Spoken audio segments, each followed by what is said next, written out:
মোলৈ এটা প্ৰশ্ন আহিছে, বাইদেউ আচলতে কিমান দিন পিছে পিছে যৌন মিলন কৰাটো ভাল হ'ব? অৰ্থাৎ কিমান দিন পিছে পিছে যৌন মিলন কৰাটো দেহৰ কাৰণে ভাল হ'ব, কোনো ধৰণৰ অপকাৰ নহয় ইয়াৰ পৰা?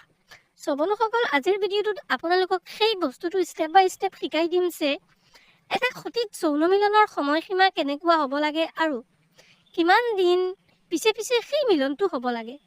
তাৰ আগত এটা কথা কৈ দিওঁ, আপোনালোকে যদি পাৰ্চনেলিভাৱে মোৰ লগত কথা পাতিব বিচাৰে, যিকোনো সমস্যা আছে আপোনাৰ যৌন সমস্যা, তেনেকুৱা সমস্যাৰ সমাধান পাব বিচাৰে, তেনেহ'লে আপুনি আমাৰ হোৱাটছআপ নম্বৰত কণ্টেক্ট কৰি কথা পাতিব পাৰিব। কিন্তু এইটো এটা পেইড প্ৰক্ৰিয়া হ'ব, এটা ফিজ পে' কৰিব লাগিব, তাৰপিছত কথা পাতিব পাৰিব।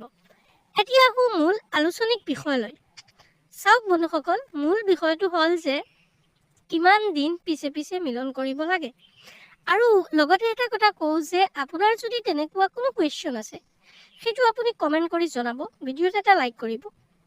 কাৰণ যদি আপুনি কমেণ্ট কৰি জনায়, তেনে টপিকছৰ ওপৰত আমি আকৌ ভিডিঅ' বনোৱাৰ চেষ্টা কৰিম। এতিয়া কথাটো হ'ল যে বেচিকেলি কিমান সময় পিছে পিছে এই কামটো হ'ব লাগে। চাওক, এইটো কাম আপোনাৰ দেহৰ এটা নিড, যাক ফিজিকেল নিড বুলি ক'ব পাৰি। কাৰণ উভয়ে, পুৰুষ অথবা মহিলা উভয়ে মিলন কৰিবৰ ইচ্ছা জাগে। সেইকাৰণে এইটো উভয়ৰ ফিজিকেল নিড, আৰু ফিজিকেল নিড পূৰা কৰিবৰ কাৰণে আপুনি ইয়াত কোনো সময়সীমা বান্ধিব নোৱাৰিব।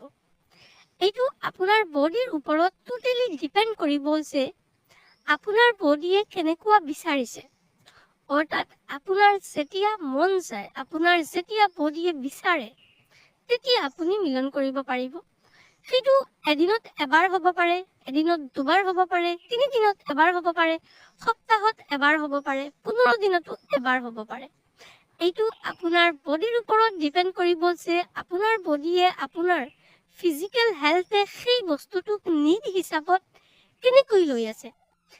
সেইকাৰণে এইটোৰ কোনো পৰ্যাপ্ত পৰিমাণৰ বা এইটোৰ কোনো নিৰ্দিষ্ট সময়সীমা নাই যে ইমান সময়ত এই কামটো কৰিব লাগে, ইমান দিন পিছে পিছে কৰিব লাগে।